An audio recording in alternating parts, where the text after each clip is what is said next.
Hello friends, welcome to my YouTube channel घटना चक्र पूर्वालोकन भारतीय इतिहास की वीडियो सीरीज़ में आज की वीडियो गवर्नर जनरल और वायसराय से संबंधित जो क्वेश्चन है उसके बारे में। तो स्टार्ट करते हैं। पहला क्वेश्चन है कि रॉबर्ट क्लाइव भारत के प्रथम गवर्नर जनरल थे। ठीक है, विलियम बेंटिंक भारत के प्रथम गवर्नर जनरल थे। देखो, इसमें पूछा रॉबर्ट क्लाइव बंगाल के, तो बंगाल के गवर्नर जनरल कौन था पहला? तो वॉरेन हेस्टिंग है ना। जब रेगुलेटिंग एक्ट आया था 1773 का, उसके अनुसार बंगाल के गवर्नर को गवर्नर जनरल कहा जाने लगा था, ये हमने देखा था। तो 1774 में वॉरेन हेस्टिंग जो है प्रथम गवर्नर जनरल बनता है। और बेंटिंक वाला जो कथन है ये बिल्कुल सही है। ठीक है, तो ऑप्शन हमारा बी। वॉरेन हेस्टिंग को 1774 में बंगाल का प्रथम गवर्नर जनरल नियुक्त किया गया। 1834 ईस्वी में लॉर्ड विलियम बेंटिक को भारत का प्रथम गवर्नर जनरल बनाया गया। रॉबर्ट क्लाइव बंगाल का पहला गवर्नर नियुक्त किया गया था, है ना। गवर्नर जनरल नहीं था, वो पहला गवर्नर था बंगाल का, जो इस पद पर 1758 से 1760 तथा 1765 से 1767 ईस्वी तक रहता है। नेक्स्ट है, भारत के प्रथम गवर्नर जनरल कौन थे? भारत के प्रथम गवर्नर जनरल, अगर भारत के प्रथम गवर्नर जनरल पूछा है तो विलियम बेंटिक, जो अभी हमने देखा। और अगर बंगाल का पूछता तो वॉरेन हेस्टिंग, और इसमें बेंटिक का कोई ऑप्शन है नहीं, तो इसलिए स्टार कर दिया। भारत का प्रथम गवर्नर जनरल कौन था? फिर से पूछा तो फिर कहाँ है बेंटिक? इनमें से कोई है ही नहीं, तो ई आ गया। निम्नलिखित घटनाओं पर विचार कीजिए। क्लाइव का पुनः भारत आगमन, तो क्लाइव जो पुनः भारत कब आया था? 1765 में। हाँ, ठीक है, 1765 में। इलाहाबाद की संधि कब होती है? 1765 में। और इलाहाबाद की संधि किसके काल में हुई थी? क्लाइव के, तो यानी क्लाइव पहले आया होगा, वो बाद में हुई होगी। बक्सर का युद्ध होता है 1764 में। और वॉरेन हेस्टिंग का भारत का गवर्नर बनना, ये तो हाँ 1764 हो गया। और इसका जो है वॉरेन हेस्टिंग भारत का गवर्नर बनता है 1774 में। ठीक है, इसके हिसाब से फिर इनको हम क्रम में लगा लेंगे। तो आंसर है इसका, आंसर इसमें मतलब सही से क्रम कोई दे नहीं रखा, सारे मैंने बता दिए ऐसे। तो उसके हिसाब से अगर देखें तो बक्सर का युद्ध पहले होगा, फिर क्लाइव आएगा, फिर इलाहाबाद की संधि होगी। और वॉरेन हेस्टिंग बंगाल का गवर्नर पूछा है, गवर्नर जनरल, अच्छा भारत का गवर्नर पूछा है, तो बंगाल का गवर्नर बनेगा 1772 में। अगर गवर्नर जनरल पूछ लिया होता तो 1774।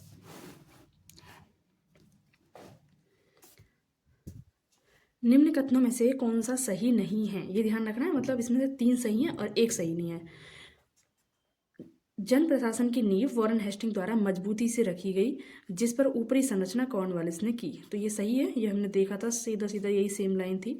ईस्ट इंडिया कंपनी की असैनिक तथा सैनिक सुधार करने का श्रेय क्लाइव को जाता है, बिल्कुल सही है। असैनिक सुधार में उसने जो करप्शन वगैरह को रोकने के लिए निजी व्यापार वगैरह को रोका था। लॉर्ड विलियम बेंटिक सबसे बड़े ब्रिटिश शासकों में से एक था, क्योंकि उसने भारत में ब्रिटिश साम्राज्य को संग्रहित किया। ऐसा तो नहीं पढ़ा इसके बारे में। बेंटिक के जो कार्य थे वो थे सती प्रथा का अंत करना, ठगी प्रथा का अंत करना, इस तरीके के थे। लॉर्ड डलहौजी ने द्वितीय के सिद्धांत के आधार पर ब्रिटिश साम्राज्य में समृद्ध क्षेत्र जोड़े, तो ये सही है, यानी इसमें गलत पूछा है, तो आंसर इसका सी होगा। इसे मैं एक बार पूरा पढ़ दूं। क्लाइव के समय में असैनिक तथा सैनिक दोनों सुधार हुए। असैनिक सुधारों के अंतर्गत क्लाइव ने उपहार लेना तथा निजी व्यापार बंद करा दिया। उसने आंतरिक कर देना अनिवार्य कर दिया। सैनिक सुधारों के अंतर्गत क्लाइव ने आज्ञा दी कि दोहरा भत्ता बंद कर दिया जाए, तथा जनवरी 1766 से यह भत्ता केवल उन सैनिकों को ही मिलता था जो बंगाल तथा बिहार की सीमा से बाहर कार्य करते थे। जन प्रशासन की नींव वॉरेन हेस्टिंग द्वारा मजबूती से रखी गई, जिस पर ऊपरी संरचना कॉर्नवालिस ने तैयार की। कॉर्नवालिस के समय में न्यायिक सुधारों, फौजदारी कानून में सुधार, पुलिस सुधार, कर संबंधी सुधार तथा व्यापारिक सुधार से जन प्रशासन की नींव पड़ी। विलियम बेंटिक, जिसका समय है 1828 से 35, इसके शासन में 7 वर्षों में पुरानी निरंतर युद्धों तथा संयोजन की नीति को तिलांजलि दे दी गई।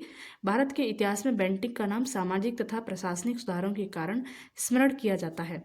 लॉर्ड डलहौजी ने व्यपगत के सिद्धांत के अंतर्गत जो इसने हड़पे राज्य, उनका यहाँ पे वर्णन है।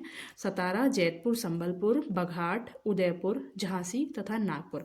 सबसे पहले 1848 में सतारा, और झांसी का अगर हमें समय याद रहे 1854। ठीक है, और इनका क्रम सजे सब उजना ऐसे करके याद करना है। हाँ, मतलब मैंने लास्ट वीडियो में बताया था। सजे यानी स से सतारा, जै से जैतपुर, स से संबलपुर, ब से बघाट, सब, उ से उदयपुर, उ, झा से झांसी, और ना से नागपुर। ठीक है। भारत में ब्रिटिश साम्राज्य का संस्थापक कौन था?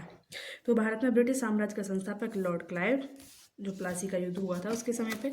अंग्रेजों के विरुद्ध बनारस विद्रोह का नेतृत्व किसने किया? तो राजा चैत सिंह ने। बनारस विद्रोह राजा चैत सिंह द्वारा 1781 ईस्वी में किया गया। इस विद्रोह में तत्कालीन गवर्नर जनरल वॉरेन हेस्टिंग ने अपने सैनिकों के साथ भागकर चुनार के किले में शरण ली। कलकत्ता में एशियाटिक सोसाइटी की स्थापना के समय बंगाल का गवर्नर जनरल कौन था? Warren Hastings. सुरक्षा प्रकोष्ठ की नीति किससे संबंधित है? वॉरेन हेस्टिंग से। सुरक्षा प्रकोष्ठ घेरे की नीति से वॉरेन हेस्टिंग तथा वेलेजली संबंधित थे। वेलेजली की नीति का नाम क्या था? सहायक संधि, है ना। वॉरेन हेस्टिंग ने मैसूर तथा मराठों के साथ युद्ध अन्य भारतीय रियासतों के साथ बराबरी की पदवी प्राप्त करने की भावना से किया। अच्छा, वॉरेन हेस्टिंग ने मैसूर तथा मराठों के साथ युद्ध क्यों किया? अन्य भारतीय रियासतों के साथ मतलब मैसूर और मराठा तथा अन्य भारतीय रियासतों के साथ बराबरी की पदवी पाने के लिए युद्ध किया। ठीक है। इस समय कंपनी ने अपने राज्य के चारों ओर मध्य राज्य बनाने का प्रयत्न किया। मध्य राज्य यानी बफर स्टेट, यानी इधर शत्रु राज्य जो उनका प्रतिद्वंदी है जैसे मराठे, और बीच में कोई एक बफर स्टेट हो जैसे कि अवध, और उसके बाद अंग्रेजों का क्षेत्र है जो कि है बंगाल। कंपनी का उद्देश्य केवल अपने राज्य की रक्षा करना था, अथवा हम यह भी कह सकते हैं कि अपने पड़ोसी राज्यों की सीमाओं की रक्षा करो ताकि अपनी सीमाएं सुरक्षित रहें।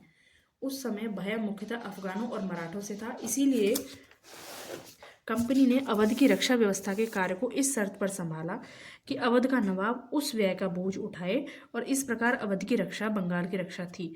वेलेजली के आने से कंपनी के भारतीय रियासतों के साथ संबंधों में परिवर्तन आया। वेलेजली का उद्देश्य भारतीय रियासतों को अपनी रक्षार्थ कंपनी पर निर्भर करने पर बाध्य करना था।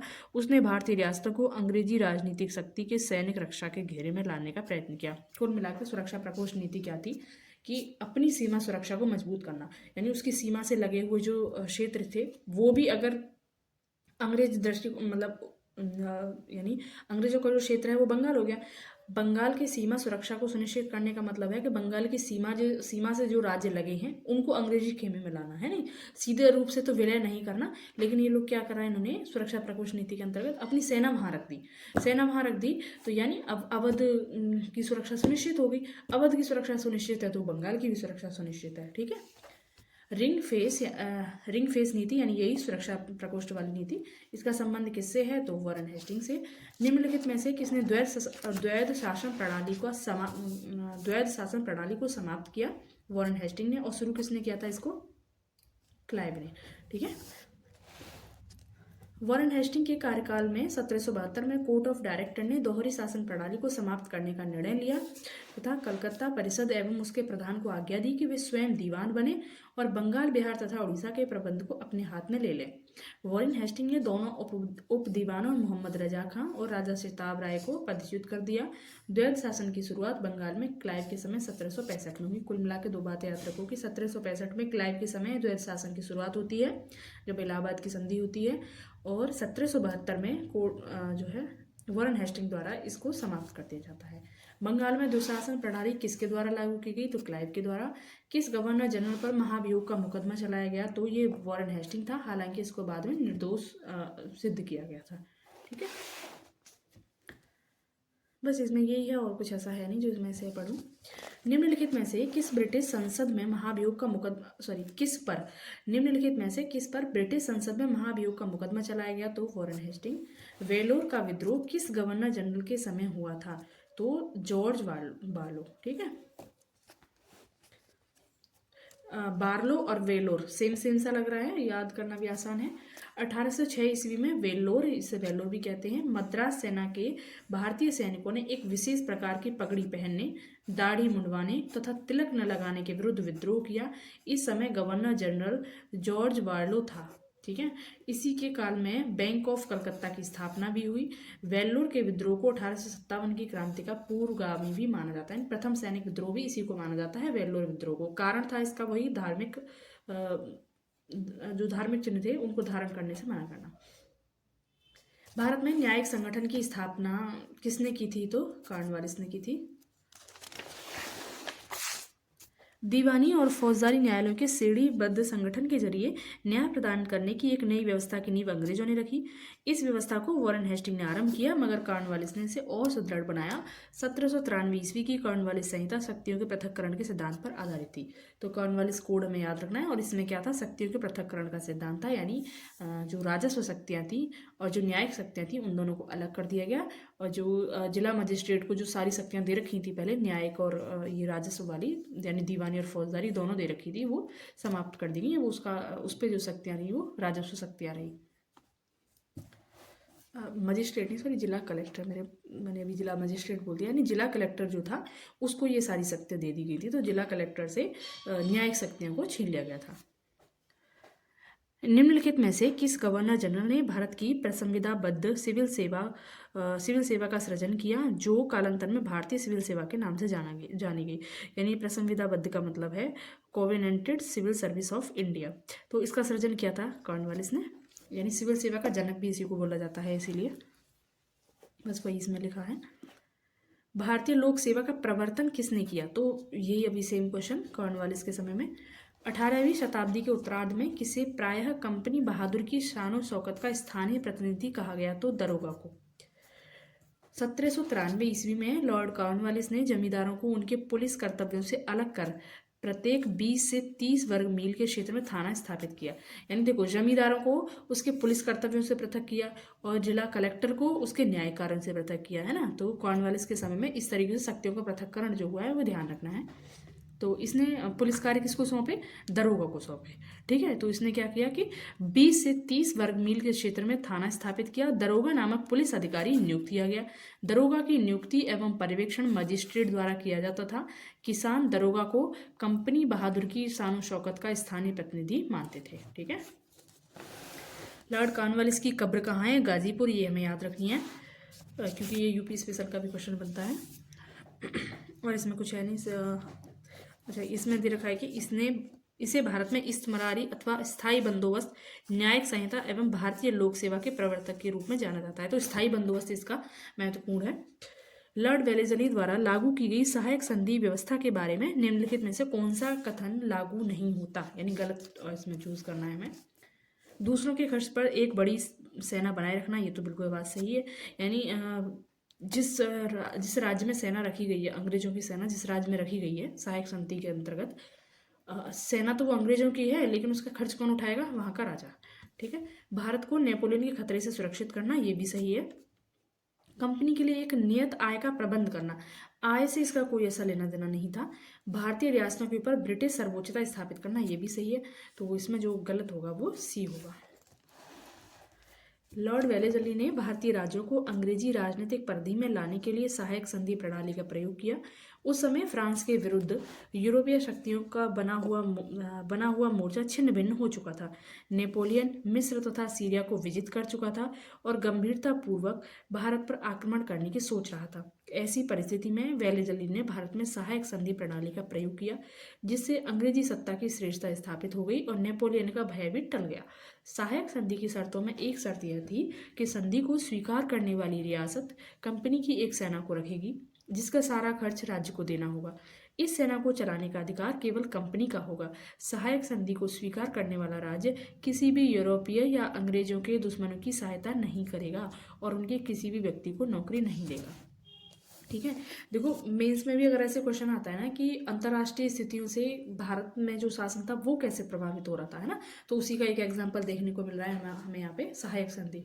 और जो घेरे की नीति थी उसमें भी कहीं मतलब कहीं ना कहीं यही फैक्टर काम कर रहा था कि अफगान जो आक्रमणकर्ता थे उनका भय था, इस वजह से सुरक्षा प्रकोष्ठ की नीति अपनाई गई थी। हालांकि मराठों का भी एक भय था, लेकिन अगर बाहरी आक्रमणकर्ताओं को देखा जाए तो अफगान आक्रांता उस समय ज़्यादा मतलब मजबूत हो रहे थे। लॉर्ड वेलेस्ली की सहायक संधि को स्वीकार करने वाला पहला मराठा सरदार कौन था, तो पेशवा बाजीराव, जिसके साथ इनकी संधि होती है। और क्या पेशवा को जो है ये पूना दोबारा स्थापित कर देते हैं और पेशवा इनको 26 लाख रुपए देता है कंपनी को। दौलत राव सिंधिया और जसवंत होलकर दोनों पूना में अपने को सर्वश्रेष्ठ प्रदर्शित करना चाहते थे। हुआ क्या था कि ये मराठों में ना आपस में फूट पड़ गई थी, पूना पे कौन शासन करेगा इस चीज़ को लेके। तो जो पेशवा होता है वो अंग्रेजों की सहायता लेता है और फिर इनमें जो है ये सहायक संधि होती है। तो बाजीराव द्वितीय सिंधिया का साथ दे रहा था। उसने 1801 में जसवंत के भाई की हत्या कर दी। मतलब बाजीराव द्वितीय ने और दौलत राव सिंधिया ने मिलकर जसवंत होलकर के भाई की हत्या कर दी थी। जसवंत राव फिर इन दोनों के पीछे पड़ गया था। परिणाम स्वरूप जसवंत होलकर की सेना ने पूना पर आक्रमण कर पेशवा और सिंधिया की संयुक्त सेना को परास्त किया। बाजीराव द्वितीय ने भागकर बसीन में शरण ली और बसीन की ही संधि मतलब होती है इनमें। तो 31 दिसंबर 1802 को अंग्रेजों से बसीन की संधि हुई। तो बसीन की संधि जो थी इसी में सहायक संधि वाले प्रावधान मतलब इंक्लूड थे।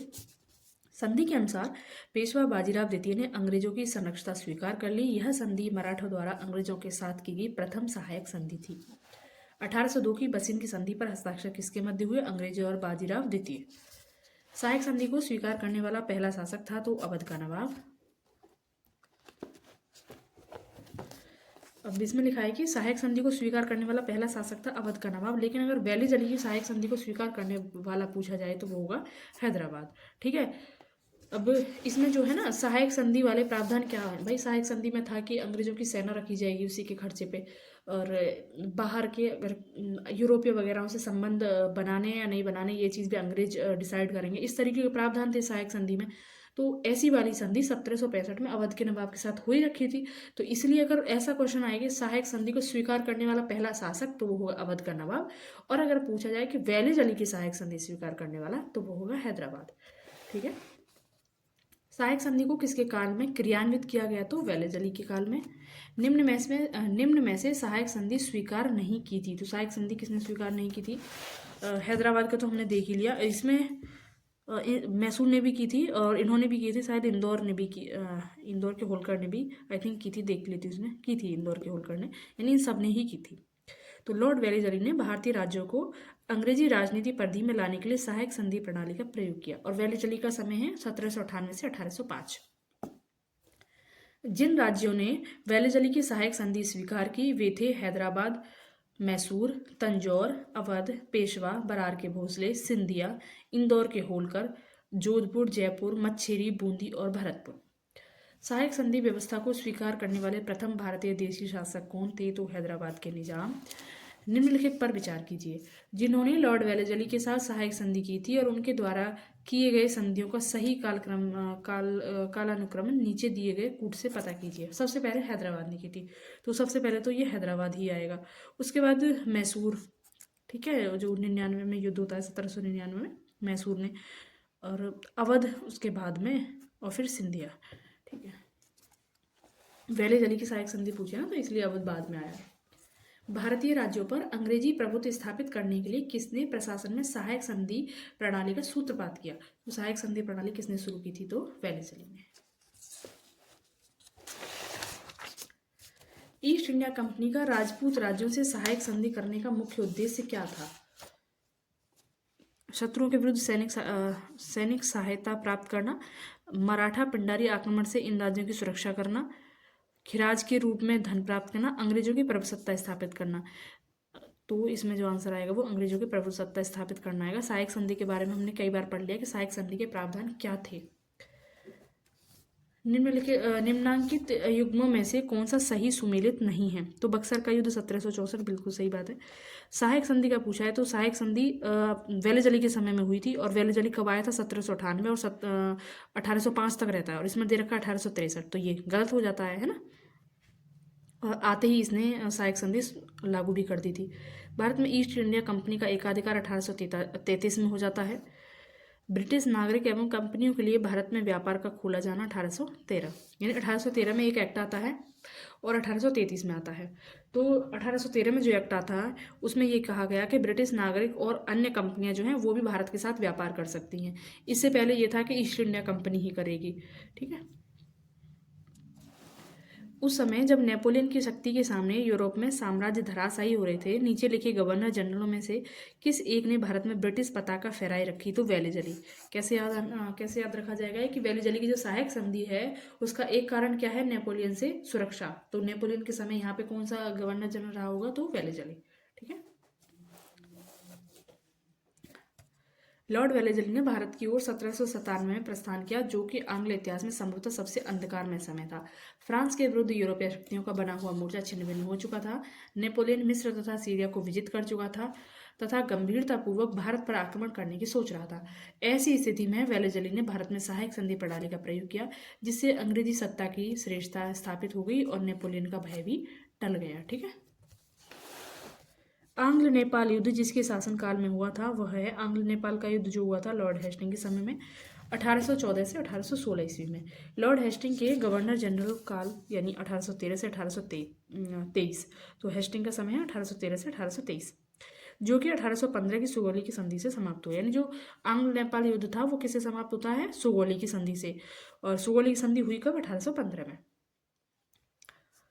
सुगौली की संधि कब हुई? 1815। निम्नलिखित में से कौन सा युग्म सही सुमेलित नहीं है? हेक्टर मुनरो बक्सर का युद्ध बिल्कुल सही है।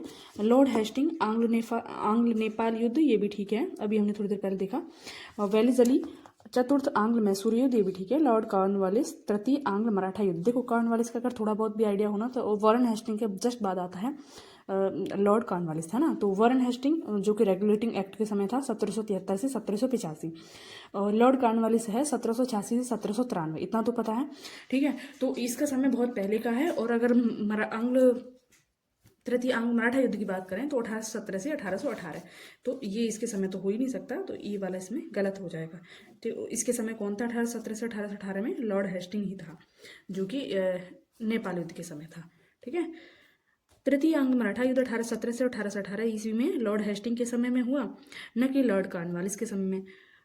चतुर्थ आंग्ल मैसूर युद्ध 1799 में लॉर्ड वेलेजली एवं आंग्ल नेपाल युद्ध 1814 से 1816 में लॉर्ड हेस्टिंग के समय हुआ, जबकि बक्सर का युद्ध 1764 में हेक्टर मुनरो के नेतृत्व में लड़ा गया। तृतीय आंग्ल मराठा युद्ध संबंधित है तो हेस्टिंग से, अभी हमने देखा 1817 से 1818 में। सर टॉमस मुनरो किन वर्षों में मद्रास के गवर्नर रहे? तो 1820 से 1827 तक। अब ये टॉमस मुनरो को टॉमस मुनरो क्यों महत्वपूर्ण है? क्योंकि इन्होंने मद्रास में भू राजस्व व्यवस्था लागू की थी। इसके बारे में अभी हम देखते हैं, जिसको बोलते हैं रैयतवाड़ी व्यवस्था, पढ़ लेते हैं एक बार। सर टॉमस मुनरो 1820 से 1827 ईस्वी तक मद्रास के गवर्नर रहे। दक्षिण भारत में भू राजस्व वसूली हेतु लागू की गई व्यवस्था रैयतवाड़ी व्यवस्था थी। यानी ये जो रैयतवाड़ी व्यवस्था थी ना, ये इन्होंने लागू की थी, इसलिए टॉमस मुनरो को पढ़ा जाता है। इस व्यवस्था के जन्मदाता टॉमस मुनरो और कैप्टन रीड थे, जिन्होंने सर्वप्रथम इसे तमिलनाडु के बारामहल जिले में लागू किया। तत्पश्चात यह व्यवस्था मद्रास, बम्बई के कुछ हिस्सों, असम तथा कुर्ग यानी आधुनिक कर्नाटक का एक भाग इसमें लागू की गई। तथाकथित कुशासन के आधार पर किस गवर्नर जनरल ने मैसूर राज्य के प्रशासन को हड़प लिया? तो विलियम बेंटिक ने। 1831 ईस्वी में मैसूर तथा 1834 में कुर्ग एवं कछार की रियासतों को बेंटिक ने अपने प्रदेश में मिला लिया। निम्नलिखित में से बंगाल के गवर्नर जनरल में कौन सा एक तृतीय आंग्ल मैसूर युद्ध से संबंधित है? तो लॉर्ड कॉर्नवालिस। अभी हमने देखा ही ना ये कि इसने मैसूर को अपने राज्य में मिला लिया था। तृतीय आंग्ल मैसूर युद्ध 1790 से 1792 में लॉर्ड कॉर्नवालिस से संबंध था। इसी युद्ध में कॉर्नवालिस ने स्वयं सेना की बागडोर संभाली। इस युद्ध में टीपू ने श्रीरंगपट्टनम यानी 1792 में श्रीरंगपट्टनम की संधि कर ली थी, जो कि हुई 1792 में, जिसके अनुसार टीपू को अपने राज्य का लगभग आधा भाग अंग्रेजों को और उनके साथियों को देना पड़ा। ठगों के दमन में निम्नलिखित में से कौन संबंध था? तो कैप्टन स्लीमैन, जो कि बेंटिंग के समय में था, ठगी का अंत करने के लिए इसको दायित्व सौंपा गया था बेंटिंग के काल में। ठीक है। ठगों का उन्मूलन किसके नेतृत्व में हुआ? तो स्लीमैन। निम्नलिखित में से कौन से सामाजिक सुधार विलियम बेंटिंक ने किया? तो सती प्रथा का उन्मूलन किया था। धर्म परिवर्तन के कारण अयोग्यता के प्रावधान को हटाना, दास प्रथा का उन्मूलन, ये भी इसमें प्रयास किए गए थे। हालांकि दास प्रथा उन्मूलन हुई थी वो हुई थी एलनबरो के समय, है ना। और लेकिन इस समय जो है कानून आने के लिए थोड़ा सा प्रयास हुए थे। धर्म परिवर्तन के कारण अयोग्यता के प्रावधान को हटाना, ठगों के संगठित गिरोह का दमन, ठगों का तो हमें बहुत अच्छे से पता है, तो धर्म परिवर्तन वाला इसमें ऐसा कोई प्रावधान नहीं है। तो पहला और दूसरा और चौथा। ठीक है। विलियम बेंटिक 1828 से विलियम बेंटिक 1828 ईस्वी में बंगाल प्रेसिडेंसी का गवर्नर जनरल बना। 1829 ईस्वी में उसने सती प्रथा को अपराध घोषित कर दिया, उसका उन्मूलन किया। बेंटिक के काल में ही भारत सरकार अधिनियम 1833 पारित किया गया। इसमें दास प्रथा के उन्मूलन का प्रावधान किया गया तथा बेंटिक ने ठगों के गिरोह के विरुद्ध भी अभियान चलाया। देखो, बेंटिक से संबंधित और उसका समय काल संबंधित एक छोटी सी ट्रिक है कि 28 से 35 साल की बेटी सती ठगी गई कलकत्ता के मेडिकल कॉलेज में। ठीक है, यानी 1828 से 1835 तक तो उसका समय काल हो गया, बेटी से बेंटिक हो गया, और सती यानी सती प्रथा, और ठगी गई यानी ठगी प्रथा का अंत, और कलकत्ता का मेडिकल कॉलेज यानी कलकत्ता के मेडिकल कॉलेज की स्थापना भी इसी के समय हुई थी। ठीक है, तो 28 से 35 साल की बेटी सती ठगी गई कलकत्ता के मेडिकल कॉलेज में। ओके,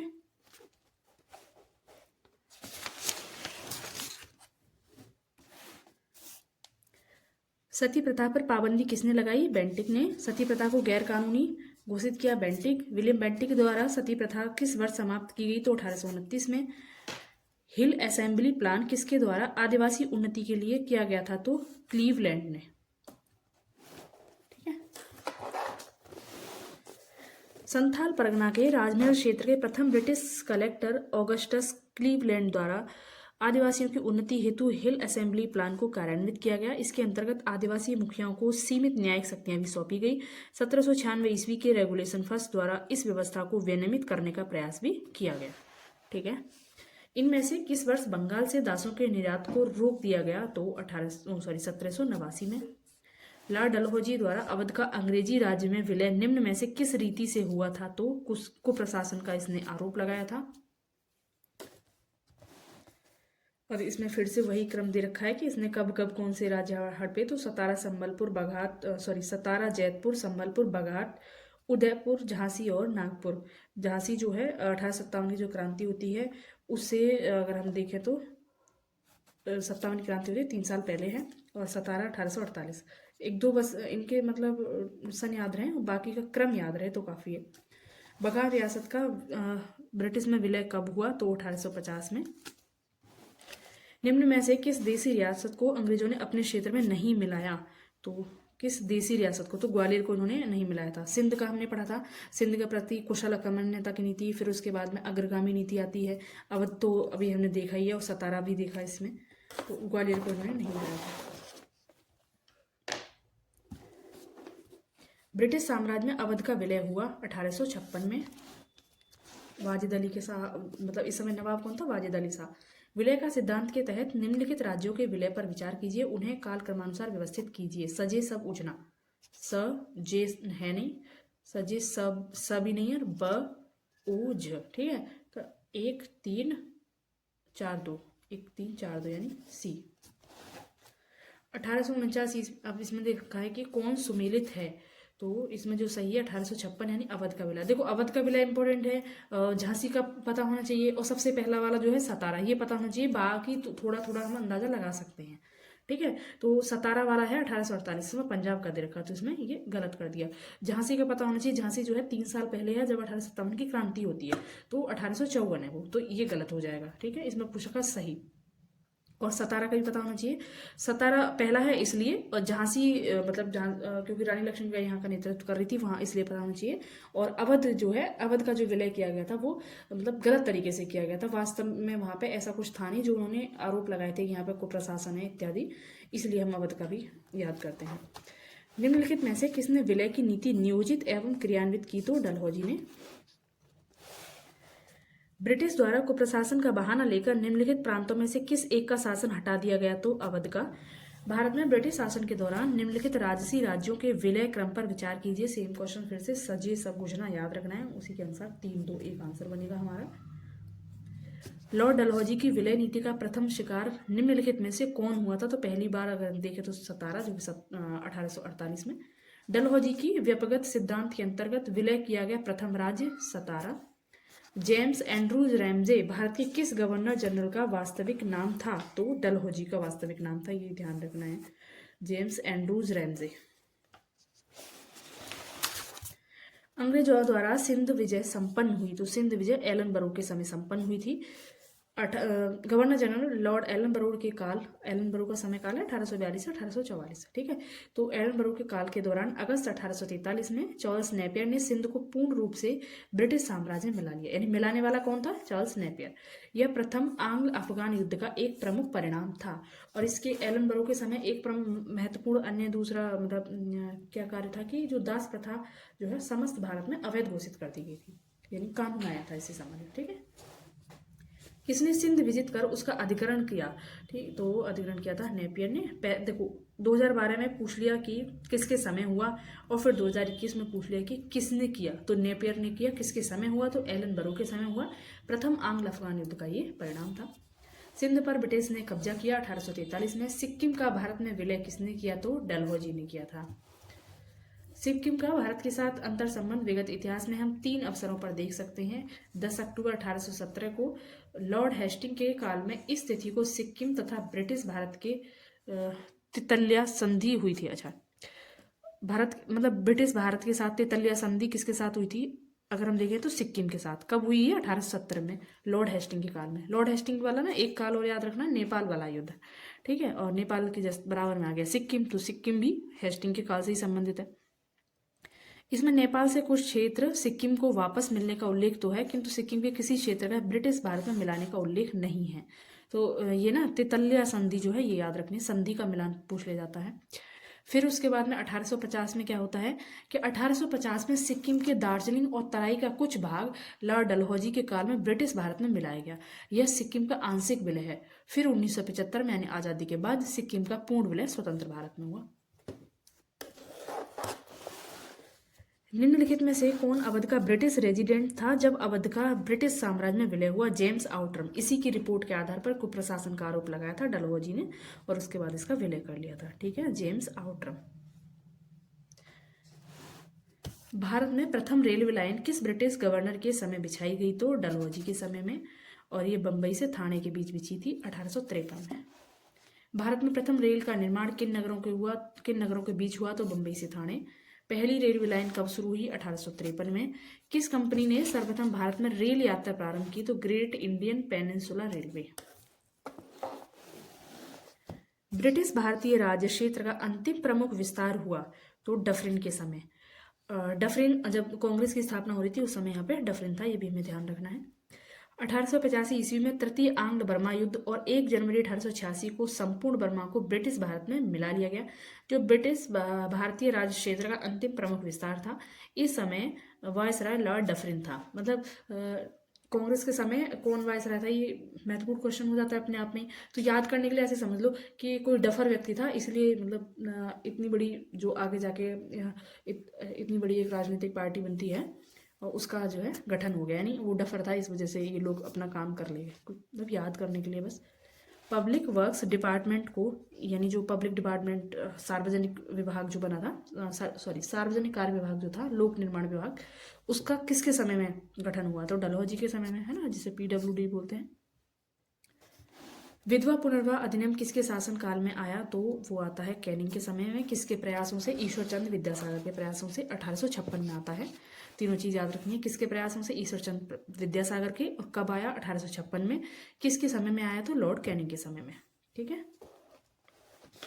1 नवंबर 1858 को महारानी विक्टोरिया का घोषणा पत्र इलाहाबाद में पढ़कर सुनाया लॉर्ड कैनिंग ने।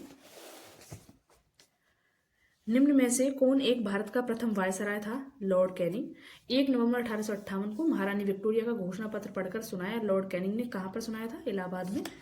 अपने पुत्र के स्थान पर दूसरे उत्तराधिकारी को गोद लेने के अधिकार को पुनः स्थापित किया। तो ये मतलब पहले क्या था, मतलब डलहौजी के समय क्या किया गया था कि गोद लिए हुए पुत्र को उत्तराधिकारी नहीं माना जाता था, और फिर उसका उत्तराधिकारी नहीं होता था तो उसे ब्रिटिश साम्राज्य में विलय कर लिया जाता था, जैसे कि झांसी का विलय किया गया। तो इस वाले ये जो कानून बनाया इस तरीके का, इसको जो है समाप्त कर दिया गया 1858 के भारत सरकार के अधिनियम में, ठीक है। क्यों किया गया था? क्योंकि जो 1857 की क्रांति हुई थी उसके बाद ये एक्ट आया था, जिसमें कि उनको समझ आ गया था कि हमें रियासतों से दुश्मनी नहीं लेनी है, इन्हीं की वजह से हम यहाँ रुक सकते हैं, इसलिए रियासतों के प्रति उदारता वाली नीति इन्होंने अपनाई थी। महारानी विक्टोरिया को भारत की साम्राज्ञी घोषित किया तो 1877 में।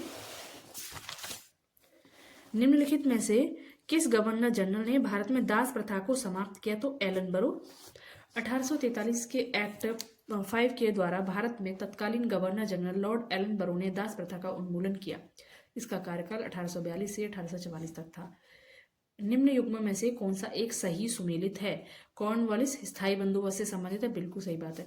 वेरेजली चतुराईपूर्ण निष्क्रियता, ये तो नहीं है। चतुराईपूर्ण निष्क्रियता किससे संबंधित थी? जॉन लॉरेंस से संबंधित, और ये नॉर्थ ब्रुक तक चलती है। सॉरी, नॉर्थ ब्रुक ही था, नॉर्थ कुक या नॉर्थ ब्रुक नाम था ऐसा, उसके समय तक चलती है ये।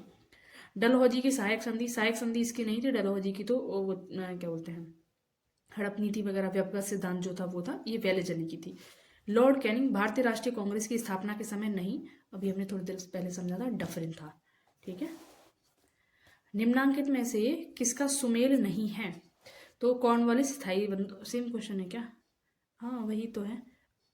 ठीक है, फिर से पूछ दे दिया इसमें। स्थायी बंदोबस्त किसके शासनकाल में प्रारंभ किया गया? तो स्थायी बंदोबस्त कॉर्नवालिस। कौन सही सुमेलित नहीं है? कॉर्नवालिस स्थायी बंदोबस्त, ये तो बिल्कुल सही बात है। वेलेजली की सहायक संधि, ये भी सही है। लॉर्ड हेस्टिंग द्वितीय आंग्ल मराठा युद्ध, ये गलत है। विलियम बेंटिक 1829 का 17वां रेगुलेशन, और इसी 17वें रेगुलेशन के अनुसार सती प्रथा का अंत। ठीक है, सती 17 ऐसे करके याद रख लेना। तो ये जो है द्वितीय आंग्ल मराठा युद्ध कब हुआ था? तो ये वेलेजली के समय हुआ था।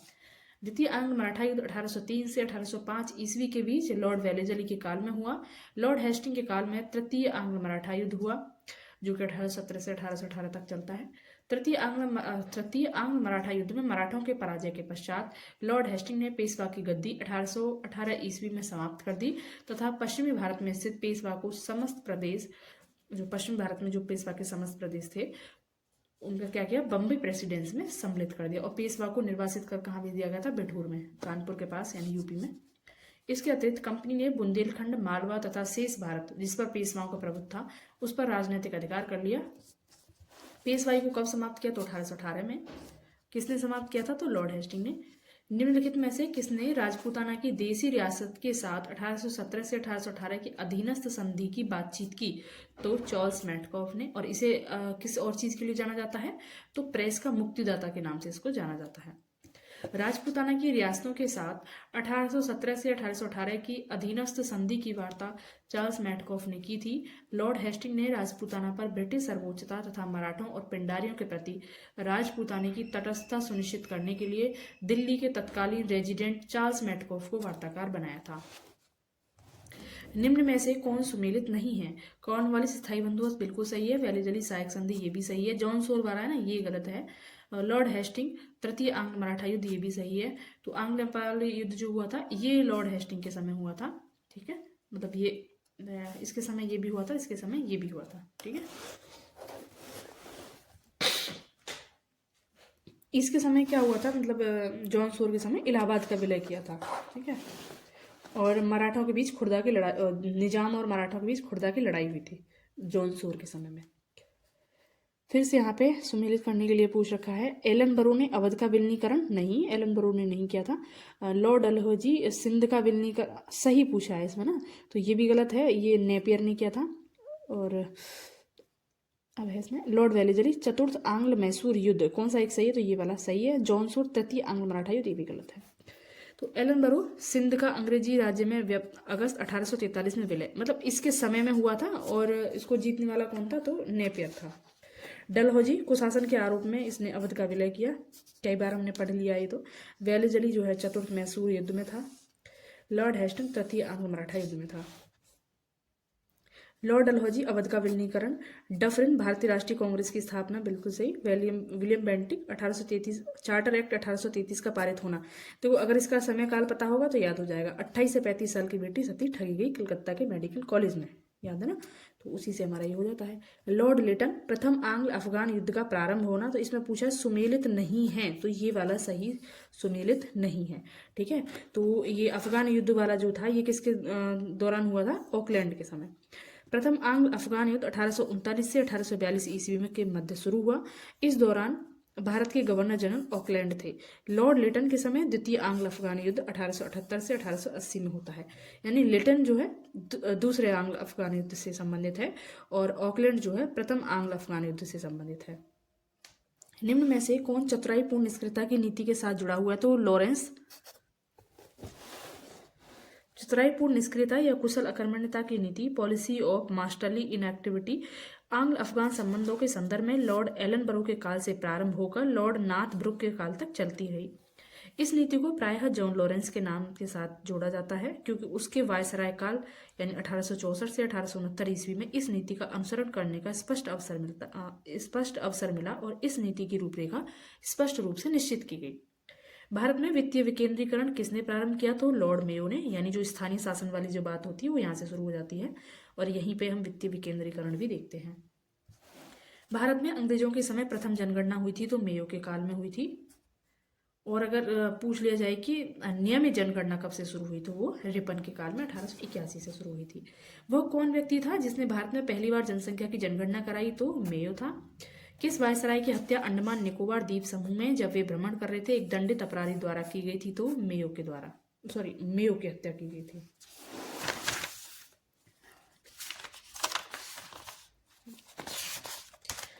किस वायसराय की हत्या उसके कार्यकाल में की गई? तो मेयो की गई। अफगानिस्तान के प्रति एक जोश भरी यानी अग्र फॉरवर्ड की नीति किसने लागू की? तो ये लिटन ने की थी।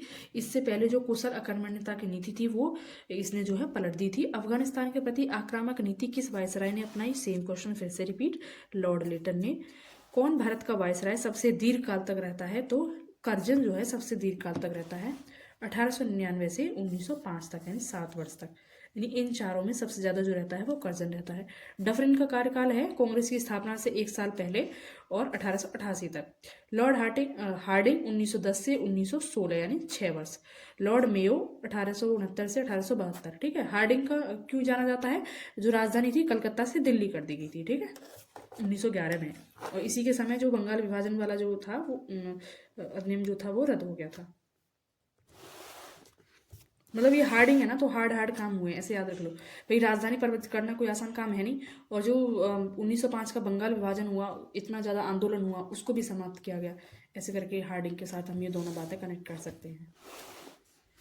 भारत में स्थानीय स्वायत्त शासी संस्थाएं 1882 ईस्वी में सशक्त की गई थी।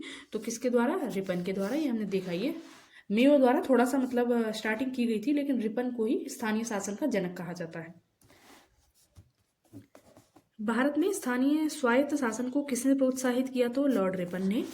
इल्बर्ट बिल विवाद किससे संबंधित है? तो इल्बर्ट बिल का हमने देखा था, मतलब जो न्यायाधीश थे उनको समान अधिकार दिया जा रहा था योग्यता के आधार पर, यानी कि जाति, धर्म इत्यादि इस आधार पर भेदभाव नहीं किया जाता। यूरोप के लोगों के मामले की सुनवाई करने के लिए भारतीय न्यायाधीशों पर लगाई गई अयोग्यताओं को हटाया जाना।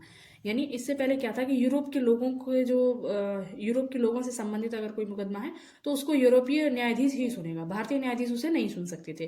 तो इल्बर्ट बिल में इस चीज को हटा दिया गया था, ठीक है, यानी सबको बराबर का दर्जा दिया गया था। और फिर जो है बिल जो है ना, ये बिल ही रह गया, अधिनियम कभी बना ही नहीं और काफी ज्यादा विरोध हुआ और इसको वापस करना पड़ा। भारत में उपनिवेशी शासन के संदर्भ में 1883 ईस्वी में पारित इल्बर्ट बिल का उद्देश्य क्या था? तो जहां तक अदालतों की दांडिक अधिकारिता का संबंध था, भारतीय तथा यूरोपीय लोगों की बराबरी पर रोकना। किसकी पदावधि में महिलाओं तथा बच्चों की कार्यावधि के घंटों को सीमित करने तथा स्थानीय शासन को आवश्यक नियम बनाने के लिए प्रतिकृत करने के लिए प्रथम फैक्ट्री अधिनियम का अभिग्रहण किया गया? तो लॉर्ड रिपन। और दूसरा फैक्ट्री अधिनियम कब आया था? 1891 में, और प्रथम आया 1881 में। ठीक है, 7 वर्ष से कम उम्र के बच्चे बिल्कुल भी काम नहीं करेंगे और 7 से 12 के जो बच्चे हैं वो 9 घंटे तक काम करेंगे एक दिन में, और 1 महीने में 4 दिन की छुट्टी अनिवार्य कर दी गई थी। फैक्ट्री एक्ट 1881 औद्योगिक कामगारों की मजदूरी नियत करने के लिए कामगारों को मजदूर संघ बनाने देने की दृष्टि से पारित किया गया। ऐसा तो कुछ हमने पढ़ा ही नहीं है ना, तो ये तो गलत हो जाएगा। फिर है कि NM लोखंडे ब्रिटिश भारत में मजदूर आंदोलन संगठित करने में अग्रगामी थे। हालांकि ये समरी में नहीं आया था, लेकिन ये स्टेटमेंट सही है। प्रथम कारखाना अधिनियम 1881 में पारित किया गया, परंतु यह अधिनियम अपर्याप्त मापदंड जैसा साबित हुआ। इसमें केवल ऐसे मजदूर जो बच्चे थे उन्हीं की सुरक्षा से संबंधित प्रावधान किए गए थे। हमने देखा ना, 7 साल से कम बच्चे जो है फैक्ट्री में काम नहीं करेंगे और 7 से 12 वाले 9 घंटे काम करेंगे। तो इस अधिनियम में महिला मजदूरों से संबंधित कोई प्रावधान नहीं बनाया गया था, ये हमें ध्यान रखना है। पहले वाले में नहीं बनाया गया था, दूसरे वाले में बनाया गया था जो 1891 में आया था। अतः इस अधिनियम से मजदूर सामान्यतः निराश थे। एन.एम. लोखंडे, जिनका पूरा नाम है नारायण मेघाजी लोखंडे, भारत में मजदूर आंदोलन संगठित करने में अग्रगामी थे। 19वीं शताब्दी में वे न केवल हथकरघा एवं कपड़ों की मिलों में मजदूरों की दयनीय स्थिति में सुधार करने के लिए याद किए जाते हैं, बल्कि जाति एवं संप्रदाय जैसे मुद्दों पर भी उन्होंने साहसिक पहल की। निम्नलिखित में से किसे भारत में स्थानीय स्वायत्त शासन का जनक माना जाता है? तो रिपन को। निम्नलिखित में से कौन सा युग्म सही सुमेलित नहीं है? तो स्थानीय शासन लिटन के साथ, लिटन ने तो बहुत गंदे गंदे काम किए थे, तो यही वाला नहीं है। सहायक संधि वेलेजली सही है। अपहरण की नीति, राज्य अपहरण की नीति डलहौजी, ये भी ठीक है। स्थायी बंदोबस्त कॉर्नवालिस, ये भी ठीक है। सूची फर्स्ट को सूची सेकंड से मिलाइए। अच्छा ठीक है, अभी इसमें क्लाइव दे रखा है, इसका जहाँ तक स्थानीय शासन वाला होगा। बेंटिंग, सती प्रथा या इस तरीके कुछ होगा, पीछे देखते हैं। बंग विभाजन किससे संबंधित है? कर्जन से संबंधित। प्रेस पर से प्रतिबंध हटाना, ये मेटकॉफ से संबंधित, यानी ये दोनों पीछे वाले पेज पर। देखो ये मेटकॉफ है ना, ये उसके साथ जाएगा, प्रतिबंध हटाना। कर्जन जाएगा बंगाल उसके साथ में, और ये अंग्रेजी जो शिक्षा है ये जाएगी बेंटिंग के साथ में, और बंगाल में दोहरा शासन ये जाएगा क्लाइव के साथ। ठीक है,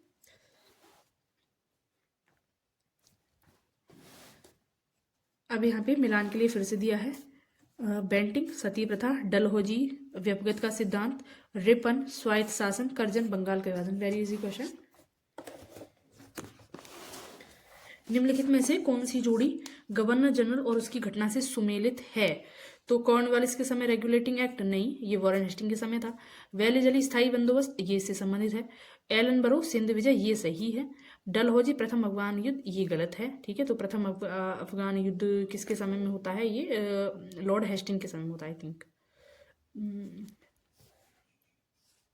उसके बाद है कि भारतीय पुरातत्व सर्वेक्षण की स्थापना किसके काल में हुई थी? तो लॉर्ड कर्जन के काल में हुई थी। 1861 ईस्वी में लॉर्ड कैनिंग द्वारा अलेक्जेंडर कनिंघम को पुरातात्विक सर्वेक्षक नियुक्त किया गया, तथा 1871 ईस्वी में पुरातात्विक सर्वेक्षण के लिए सरकार में अलग विभाग बनाया गया। लॉर्ड कर्जन के कार्यकाल यानी 1899 से 1905 के दौरान वर्ष 1901 में भारतीय पुरातात्विक सर्वेक्षण को एकीकृत एवं केंद्रीकृत स्वरूप देते हुए जॉन मार्शल को इसका नया महानिदेशक नियुक्त किया गया। भारतीय पुरातत्व सर्वेक्षण की स्थापना हुई थी तो किसके काल में? कर्जन के में। अभी हमने देखा 1901 में हुई थी। निम्नलिखित में से किसने पुरातत्व सर्वेक्षण विभाग की स्थापना की थी? तो पुरातत्व सर्वेक्षण विभाग की स्थापना का अगर हम देखें तो कर्जन के समय से जुड़ी हुई है, जो कि इसमें नहीं दे रखा। 1871 में पुरातत्व सर्वेक्षण विभाग बनाया गया। उस समय governor general earl of Mayo था duke of Argyll secretary of state थे। पुरातत्व सर्वेक्षण विभाग की स्थापना, ओके ठीक है। अर्गिल के सुझाव पर ही पुरातत्व विभाग बनाया गया था। दिए गए विकल्पों में मेयो तथा अर्गिल किसी का नाम न होने के कारण छत्तीसगढ़ लोक सेवा आयोग ने इस प्रश्न को निरस्त कर दिया गया था। प्राचीन स्मारक संरक्षण एक्ट किस गवर्नर जनरल के कार्यकाल में पारित हुआ? तो कर्जन के काल में। भारत में कर्जन के प्रशासन की तुलना औरंगजेब से किसने की थी? तो गोपाल कृष्ण गोखले ने। इंपीरियल कैडेट कॉर्प्स की स्थापना किसने की थी? लॉर्ड कर्जन ने। इसका उद्देश्य देशीय नरेशों के राजकुमारों एवं सामंतों के पुत्रों को सैनिक शिक्षा का प्रबंध करना था। भारत में ब्रिटिश साम्राज्य के दौरान निम्नलिखित वायसराय पर विचार कीजिए। अच्छा, उपयुक्त की पदावधि का कालानुक्रम, मतलब पहले कौन सा आया फिर कौन सा है। देखो कर्जन 1905 से संबंधित है, ठीक है। हार्डिंग इसका बताया ना, हार्ड काम हुए थे, तो 1905 में बंगाल विभाजन जो हुआ उसको रद्द किया गया था इसके काल में। ये पहले होगा, ये बाद में होगा, सीधी सी बात है। और इरविन समझौता गांधी के समय में होता है, इतना तो पता ही होगा, गांधी इरविन समझौता। तो ये तो मान लो ये तो बाद में हो गई है ना। और ये जो चेम्सफोर्ड है ये भी 1919 के समथिंग, जो हम पढ़ते ना मॉन्टेग्यू चेम्सफोर्ड सुधार, तो ये भी मतलब बाद में आएगा। तो अगर हम इसमें क्रम लगाएं तो सबसे पहले इसमें आएगा कर्जन, फिर आएगा ये चेम्सफोर्ड नहीं आएगा, ये हार्डिंग, लॉर्ड हार्डिंग आएगा, ठीक है। फिर आएगा ये चेम्सफोर्ड और फिर आएगा ये इरविन, ठीक, मतलब क्रम से ही आए 1 2 3 4, ठीक है। ऐसे यहाँ पे दिया भी है। लॉर्ड कर्जन 1899 से 1905, हार्डिंग 1910 से 1916, चेम्सफोर्ड 1916 से 1921 और लॉर्ड इरविन 1916 से 1931। असैनिक प्रशासन 1905 के संदर्भ में कौन सा कथन सही है? लॉर्ड कर्जन ने प्रांतीय सीमाओं को पुनर्गठित करने का निर्णय लिया। तो पुनर्गठित तो किया ही गया था, तभी तो विभाजन हुआ था। पूर्वी बंगाल और आसाम नामक एक नया प्रांत बनाया गया, ये भी सही है, तो दोनों ही सही है। फूट डालो और राज करो की रणनीति अपनाई गई थी, कर्जन के द्वारा और मिंटो के द्वारा। इसमें और कुछ ऐसा है नहीं, वीडियो लंबी हो जाती है, बार बार एक्सप्लेनेशन पढ़ने से कुछ नया नहीं है इसमें। मुझे विश्वास है कि कांग्रेस अपने विनाश की तरफ जा रही है और मेरी यह बड़ी इच्छा भारत में रहते होगी कि इसके शांति प्रिय निधन के लिए इसका सहायक बनूं। तो किसने कहा था? ये कर्जन ने कहा था।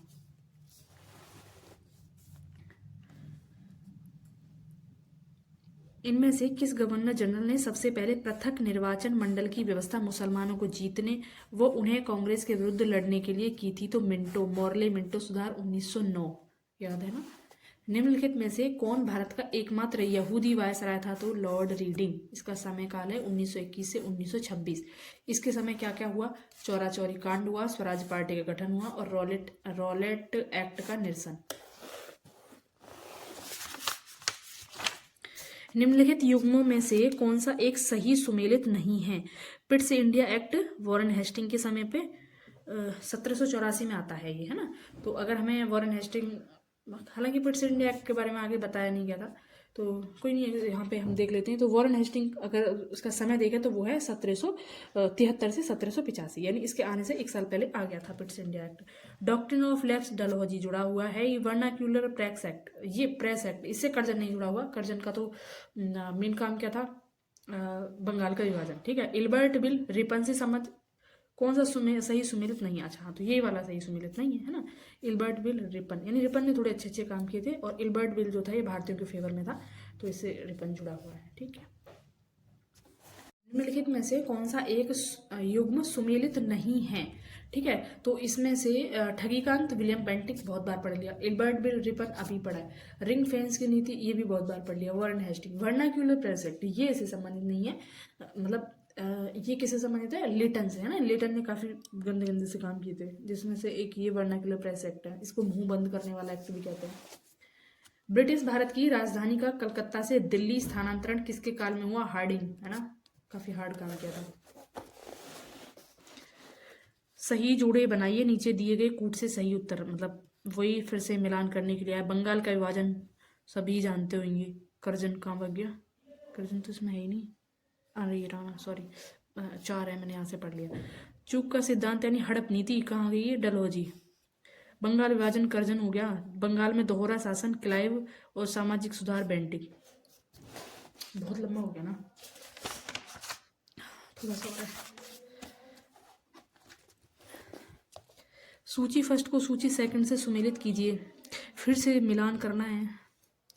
बंगाल में फोर्ट विलियम प्रेसिडेंसी का गवर्नर जनरल रेगुलेटिंग एक्ट 1773 के अधीन। बंगाल में फोर्ट विलियम प्रेसिडेंसी का गवर्नर जनरल, हाँ ठीक है ना, ये तो पहला वाला रेगुलेटिंग एक्ट के साथ में। क्या है यार,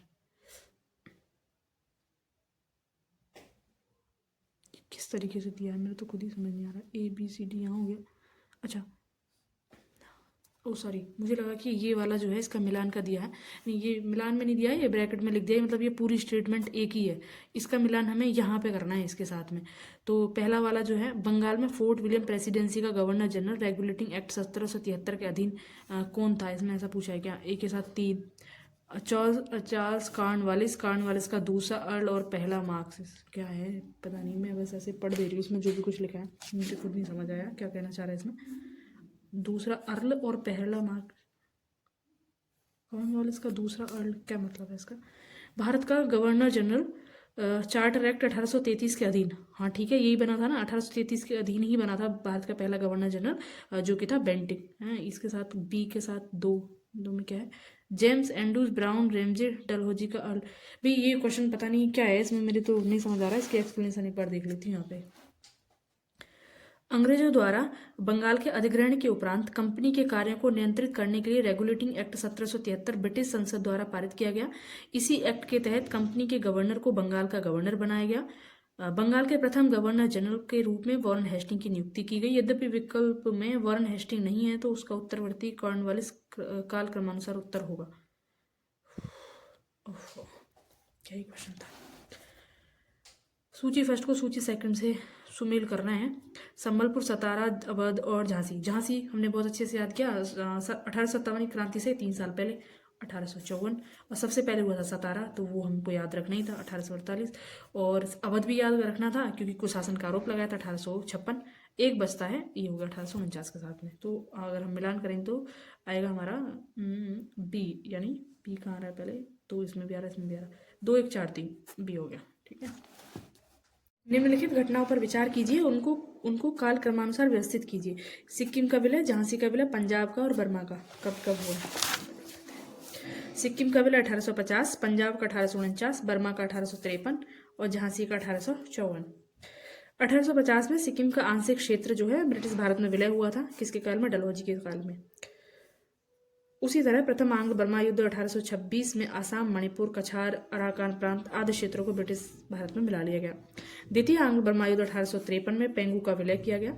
तृतीय आंग्ल बर्मा युद्ध द्वारा संपूर्ण बर्मा का विलय भारत में किया गया। तो ये तृतीय आंग्ल बर्मा युद्ध जो हुआ था ना, ये हुआ था 1886, मतलब इसका जो विलय हुआ था संपूर्ण बर्मा का 1886 में हुआ था। निम्न में से किस वायसराय के कार्यकाल में भारत को राय बहादुर और खान बहादुर उपाधियां प्रदान करना प्रारंभ हुआ? 1857 के विद्रोह के समय अंग्रेजों की सहायता करने वाले देसी शासकों, जमींदारों आदि को अपना विश्वास पात्र बनाने के लिए उन्हें उपाधियां, खिलहत, भूमि अनुदान, ऋण माफी आदि सुविधाएं प्रदान की जाने लगी। इनमें हिंदुओं को दी जाने वाली प्रमुख उपाधि थी राय बहादुर तथा मुस्लिमों एवं पारसियों को दी जाने वाली समकक्ष उपाधि थी खान बहादुर। 1859 से 1860 ईस्वी से इन उपाधियों को दिए जाने के साक्ष्य मिलते हैं। ठीक है, बहुत बड़ा हो गया ये 126 क्वेश्चन। इसके बाद है ब्रिटिश शासन का भारतीय अर्थव्यवस्था पर प्रभाव। मिलते हैं नेक्स्ट वीडियो में। Thank you.